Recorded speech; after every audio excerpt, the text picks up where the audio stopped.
this is getting scary. The Boston Celtics have finally conquered their case of the Game 2s and have gone up 2-0 without Kristaps Porzingis thanks to a Jaylen Brown legacy game last night in Boston. And it's not like this Indiana team didn't compete, but I think, and everybody else pretty much knows, they are simply outmanned in this series, especially now with Tyrese going down. Jaylen Brown had 40 points, 5 boards, 2 assists last night. Heck of a game for him. Jayson Tatum is allowed an off night every now and then. I don't want to hear the slander down in the comment section. They have co-stars for a reason, and that's the beauty of it. Jaylen Brown can go get you 40 one night, and then Jayson Tatum can go get you 40 the next night. That's literally what happened. Tatum had 36 and 12 in Game 1. Brown has 40 in Game 2. They can take turns dominating down the stretch. Tatum had 23.6 boards, 5 assists, 9 of 20 from the field. So, nothing spectacular last night. Honestly, a little bit disappointing. But like I said, he is allowed an off game every now and then, especially when they're playing, subpar competition like the Pacers. No disrespect, but I don't think this Pacers team, they're not even sticking with an unhealthy Celtics team. Imagine a regular Celtics team. Like we said, Jaylen Brown with the 40 ball last night. He was effective early and often, getting downhill, getting into the paint, which is something I think that Tatum needs to take note of. But 14 of 27 from the field, 4 of 10 from 3, 8 of 11 from the free throw line. Getting to his spots and getting some early points helped him out. Some easy points helped him out a lot as well. And he's shooting at 37% from the 3 in the playoffs on 5 attempts, which is something to take note of because in the regular season, he only shot at 35% from 3 on about 6 attempts. So better, improved efficiency for the playoffs. That's a tough finish right there over Isaiah Jackson.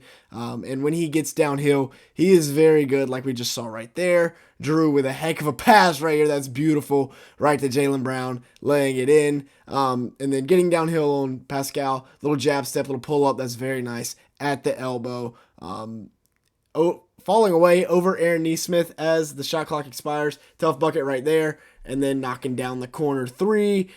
Pacers overhelped. Jaylen Brown knocks it down. Here he is once again getting downhill right past Aaron Nesmith to the rack. Of course he's going right. He's not going left, but he does finish it. And then like I said, Jayson Tatum with just a meh type night last night. Here's, tough fall away over Andrew Nembhard. He was getting his fall-aways down early, but 9 of 20 from the field and 1 of 7 from 3. That is not great at all. I think he needs to get going downhill a whole lot more. Like I said, Buddy forgets he's 6'9" and 215 pounds. I guess it's because he's still 19. He has that short-term memory loss or something, I don't know. But when he is getting downhill, he is a load to stop, and Indiana doesn't have a single soul on their roster that can guard him.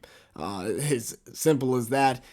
I think he needs to attack the rim. When he's settling for contested pull-up threes, that is very bad, and it leads to runouts. When he's getting downhill, he's getting and ones because, like I said, he just forgets he's 6'9" sometimes. 26% from 3 on 6.6 attempts in the postseason. Get downhill, bro. Stop taking so many threes. You're not Steph Curry. But like I said, when you get downhill, you're almost impossible to stop. The role guys played well last night. Al Horford played solid. Old man Horford. 6 points, 2 boards, and 2 steals. Getting out in transition. Look at the old fella right there in 25 minutes a game. Peyton Pritchard, he is so extremely efficient and effective in the few minutes that he plays. Last night in Game 2, he put up 12 points, 2 boards, and 2 assists in just 19 minutes. Big-time stuff from the young guy there. Step back 3 here over Isaiah Jackson. That's not an easy shot, especially for a 6'1" guard.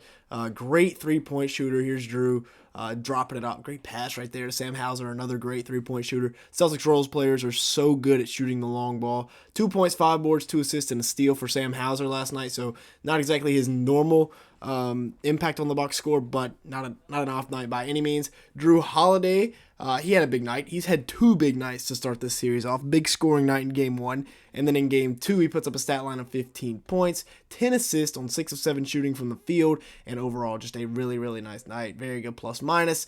Drew Holiday has been so good for this Celtics team. An obvious upgrade over Marcus Smart just because of what he can do on the offensive side of the ball. That 3 went in. I don't know why my computer's lagging. But Derek White had a nice night as well. Another guy that has really stepped up in the playoffs has been playoff Derek White, who, give this man his flowers. Give this man some respect. Ever since coming over from the San Antonio Spurs, he's been an absolute monster. 24.6 boards, 4 assists last night for the Celtics. In the playoffs, he's averaging 18.2 points, 5 boards, and 5 assists overall, just a really, really nice role player.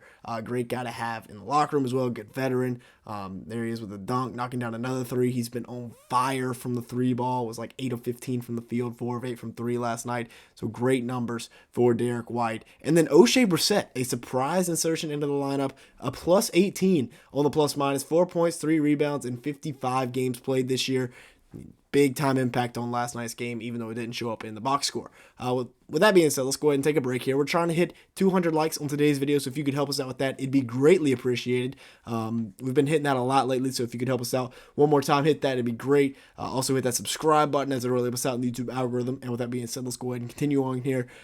The injury luck. The Celtics seem, everybody, the narrative is, hey, they've had an easy Mickey Mouse run to the finals. With Tyrese Halliburton now being hurt, Ben Mathurin already being hurt, this is the third team in a row that has had key injuries to starters. But let's be honest, that's part of the game. Giannis and Embiid were out, so the Celtics didn't even have to worry about them.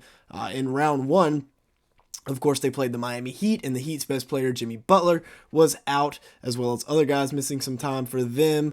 Jarrett Allen and Donovan Mitchell were out for round two. Another guy for the Heat that was out that I forgot was Terry Rozier. But in round two, Donovan Mitchell only played 3 games. Jarrett Allen didn't play at all. And then, of course, now Tyrese getting hurt. A lot of good luck for the injury department for the Celtics this year, but they have had more than their fair share of bad luck. Let's take a look at it. In 2018, Gordon Hayward, of course, had that, slight injury, and then Kyrie Irving was out for the entire playoffs, and they still made it to the Eastern Conference Finals, where they battled it out with LeBron, with a young Terry Rozier, young Jaylen Brown, young Jayson Tatum. 2019, they bring in Kemba, and he gets hurt. He hurts his knee for the playoffs, so he can't even really play there. He dealt with knee injuries all year long, and that was eventually the end of his career. 2020, Gordon dealt with the ankle, and of course, Kemba still dealing with those knee injuries that year. And then in 2021, Jaylen Brown missed the entire playoff run, so that kind of scraps that year out of the way due to an injury. And then in 2022, they had a couple of big injuries. Robert Williams missed time with his knee, and then Jayson Tatum missed time with a wrist injury. So both of those guys, obviously Tatum, your best player, and Robert Williams, your starting center, big time issues. And then the Time Lord once again missed time in 2023 with a knee injury, while Malcolm Brogdon missed time with an elbow injury. So 2 key reserves there, both of them coming off the bench last year, but still key reserves. And then Jayson Tatum rolls his ankle in Game 7. They end up losing versus the Heat. This year, of course, Kristaps Porzingis goes down, who has been a huge factor in their success this year. Huge factor in a top 5 net rating of all time. 20 points per game, 7 rebounds, 2 blocks. And he's what makes his lineup so versatile, because he can guard on the perimeter, he can guard down low with a 7'2" frame, 7'6" wingspan, and he can knock down shots from beyond the arc. So a big time, obviously piece there that they can do so many things with. So definitely, they've gotten unlucky, but I think it's time for them to be lucky this year when it comes to the injuries. With that being said, that's going to be it for today's video. Thank you so much for watching. Make sure to like button and hit that subscribe button if you did enjoy today's video at any point. And like I said, we're trying to hit 200 likes on today's video. With that being said, thanks so much for watching today's video.